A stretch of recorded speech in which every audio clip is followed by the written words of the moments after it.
मेरे बच्चों, तुम सबको भी बुढ़ापा आएगा। पापा, गल्ले की चाबी मुझे दे दीजिए।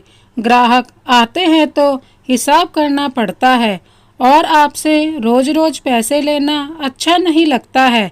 मैं भी दो बच्चों का पिता हूँ, अब बड़ा हो गया हूँ।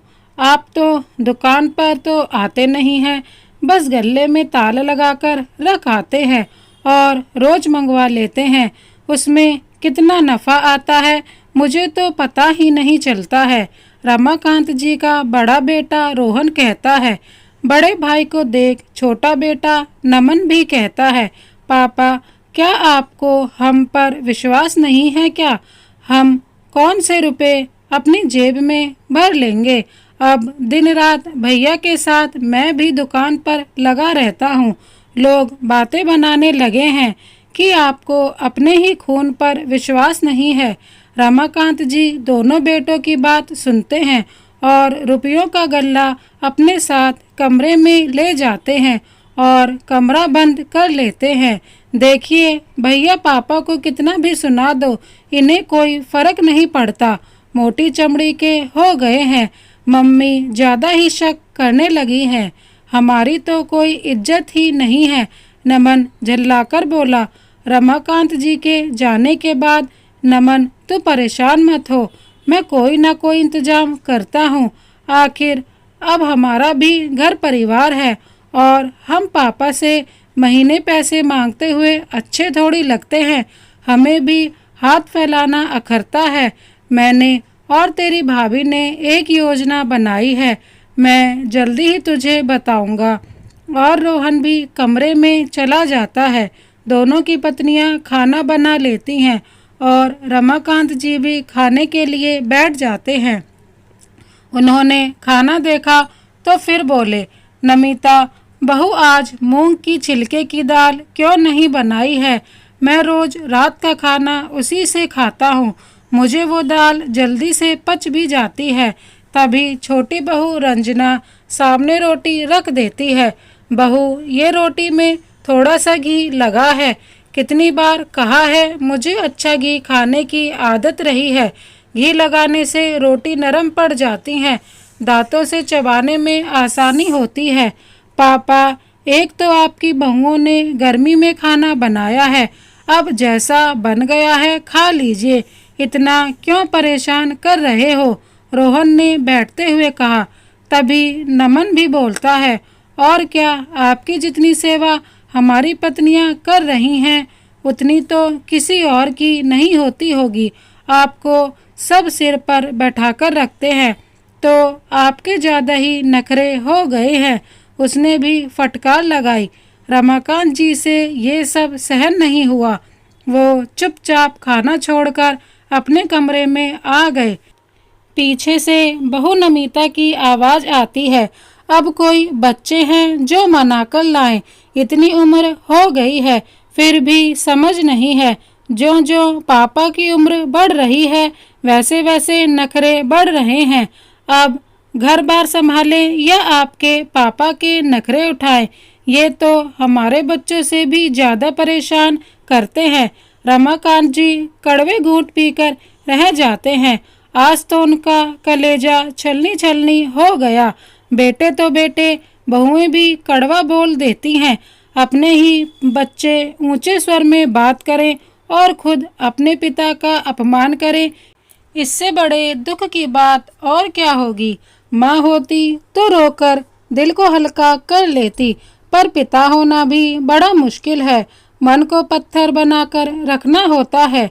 बड़े से बड़े अपमान झेलने होते हैं। रमाकांत जी अपनी पत्नी मनोरमा की तस्वीर देर तक निहारते रहते हैं। पुरानी सुनहरी यादें उनकी आंखों के सामने छाने लगती हैं। अपनी पत्नी के लिए दिल भर आता है, मानो कल की ही बात हो जब वो मनोरमा जी को उनके घर देखने गए थे। अच्छी पढ़ी लिखी मनोरमा को दुकानदार से शादी करना रास नहीं आ रहा था। उन्हें लग रहा था कि लड़का अच्छा पढ़ा लिखा होना चाहिए, पर उनके पिता ने जब रमाकांत जी का जमा जमाया बिजनेस देखा तो शादी तय कर दी। मनोरमा जी शुरू में उनसे खिंची सी रहती थी, पर जब उन्होंने रमाकांत जी का व्यवहार देखा तो वो उनका सम्मान करने लगी। वो बहुत ही सरल स्वभाव के निकले, अपनी माँ और पत्नी की पूरी इज्जत करते थे, कभी तेज आवाज में नहीं बोलते थे। उनके पिता के जाने के बाद जब जायदाद का बंटवारा हुआ, रमाकांत जी मन के सीधे और बोले थे। दोनों छोटे भाइयों ने उनसे ज़्यादा जायदाद हड़प ली, पर वो कभी गुस्सा नहीं हुए। ये ही कहते रहे कि कोई बात नहीं, छोटे हैं, ज़्यादा ले लिया तो कुछ घाटा नहीं हो जाएगा, और उनके प्रति प्यार कम नहीं हुआ। अब रमाकांत जी के 2 बच्चे भी हो गए थे। बड़े बेटे का नाम रोहन और छोटे बेटे का नाम नमन रखा था। दोनों बेटों पर मनोरमा जी जान छिड़कती थी। दोनों बेटों की पसंद का बड़ा ख्याल रखती थी। रोहन और नमन पढ़ाई में औसत दर्जे के थे। पढ़ाई से ज़्यादा दोनों का मन दुकानदारी में रम रहा था। फिर घर का इतना अच्छा बिजनेस छोड़कर नौकरी में रखा भी क्या था। मनोरमा जी ने रोहन के लिए नमिता को पसंद किया और जल्दी शादी करवा दी। नमिता बहुत ज़्यादा खर्चीली थी। उसे लगता था घर में कुछ कमी नहीं है, घर की ही दुकान है तो राशन पानी की क्या चिंता करना। मनोरमा जी उसे समझाती थी कि दुकान चाहे घर की हो पर खर्चा तो होता ही है, माल मुफ्त में नहीं आता है और दुकानदारी में हमेशा नफ़ा नहीं होता है, कभी कभी नुकसान भी उठाना पड़ता है। पर नमिता को ये बात समझ ही नहीं आती थी। रोहन के बाद नमन की शादी पर रंजना भी बड़ी मुंहफट आई थी। वो छोटे और बड़ों का जरा भी लिहाज नहीं करती थी, तो मनोरमा जी उसके आगे कम ही बोलती थी। गृहस्थी की गाड़ी चल रही थी। समय के साथ दोनों बेटे बहुओं के गुलाम बनते चले गए और एक ही छत के नीचे रहने के बावजूद अपने माता पिता से दूर होते चले गए। समय के साथ दोनों की उम्र भी बढ़ने लगी। अब शरीर थकने लगा था और बेटे दुकान संभालने लगे थे। रमाकांत जी दुकान सुबह और शाम ही जाते थे।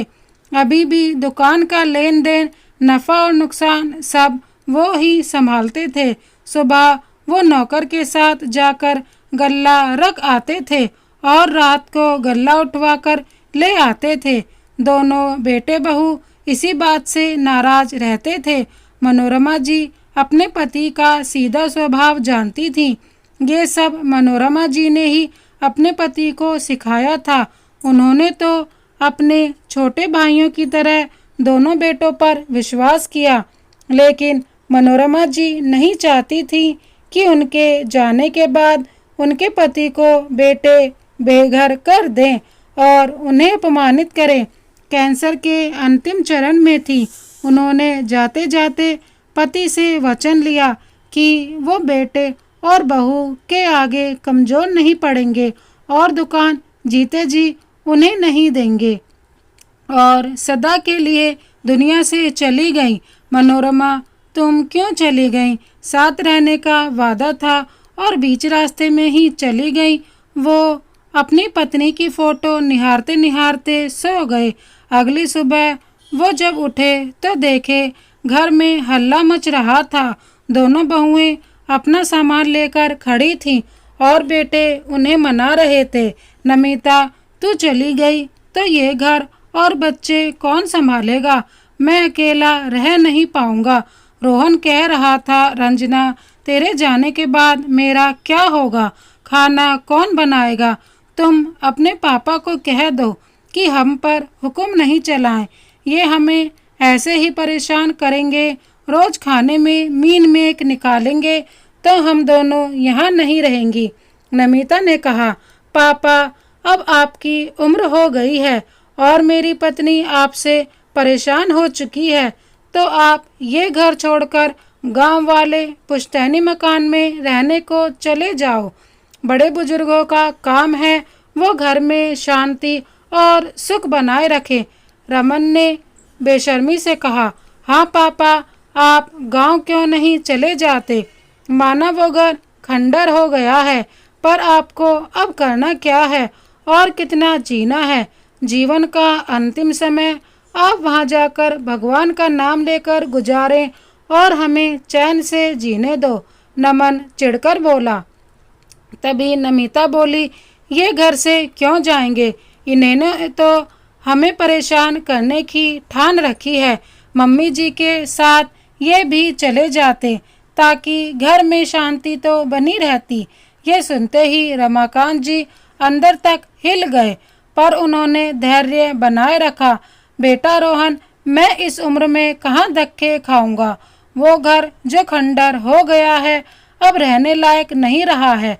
बूढ़ी आंखों में कमजोरी आ गई है और अब तो हाथ पैर भी कांपते हैं। अब जाने कब ईश्वर का बुलावा आ जाए। मैं तो उन्हीं के बुलावे का इंतजार कर रहा हूँ, पर लगता है तुम दोनों और तुम्हारी पत्नियां मुझसे परेशान हो गई हैं। अब हमारा साथ रहना मुश्किल है। घर में कलेश बना रहता है। बड़े बुजुर्गों का फर्ज है कि घर में शांति बनाए रखें, पर क्या छोटों का फर्ज नहीं है वो बुजुर्गों का ध्यान रखें, उनकी देखभाल करें?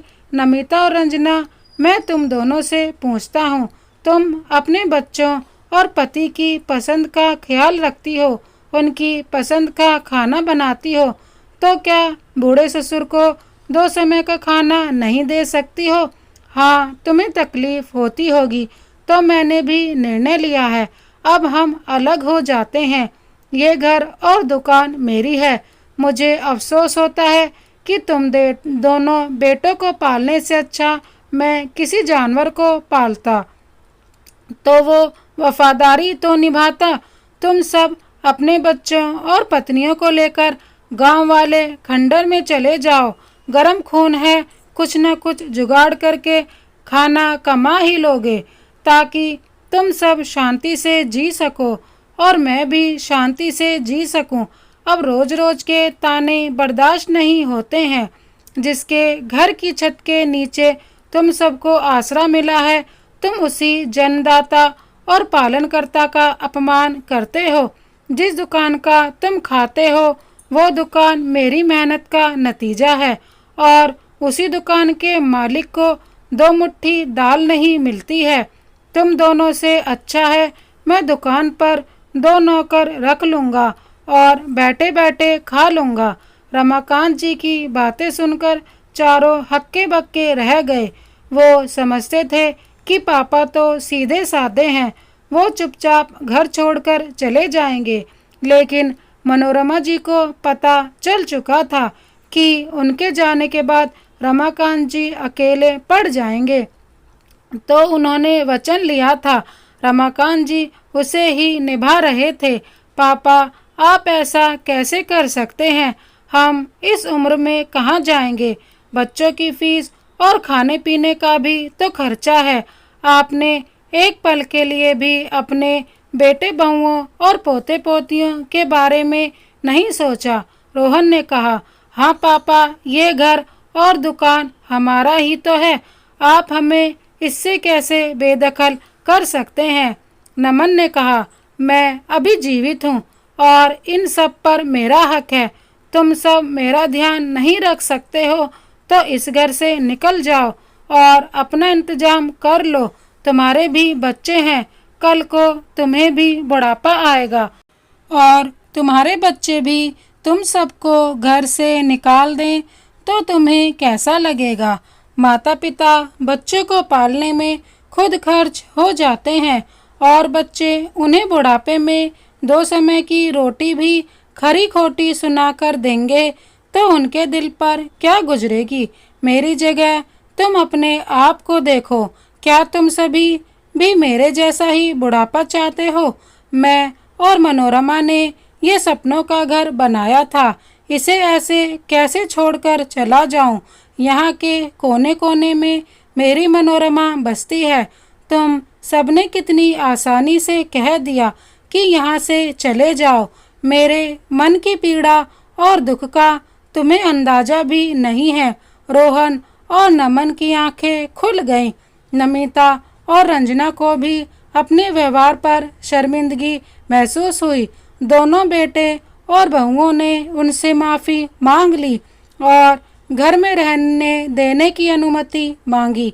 रमाकांत जी मन के सीधे थे, उन्होंने उन्हें माफ़ कर दिया, पर यह भी चेतावनी दी कि अगर दोनों बेटे बहुएं मिलकर उनका ख्याल नहीं रख सकते हैं तो घर छोड़कर कभी भी जा सकते हैं। रोहन, नमन, नमिता और रंजना को अपनी गलती समझ में आ गई। अब वो सब मिलकर रमाकांत जी का अच्छे से ध्यान रखने लगे। रमाकांत जी रोज अपनी पत्नी को याद करते और मन ही मन उसे धन्यवाद देते, क्योंकि उन्होंने ही उनको मजबूत बनाया था। दोस्तों, माता पिता बच्चों को पाल पोस कर बड़ा कर देते हैं, पर बच्चे अपने माता पिता को कुछ साल भी रख नहीं पाते हैं। बुजुर्गों को अपना भी ध्यान रखना चाहिए। अंतिम समय पर जायदाद और पैसों पर अपना अधिकार बनाए रखना चाहिए। इस कहानी को अंत तक देखने के लिए धन्यवाद। क्या रमाकांत जी ने सही फैसला लिया? कमेंट बॉक्स में ज़रूर बताएं।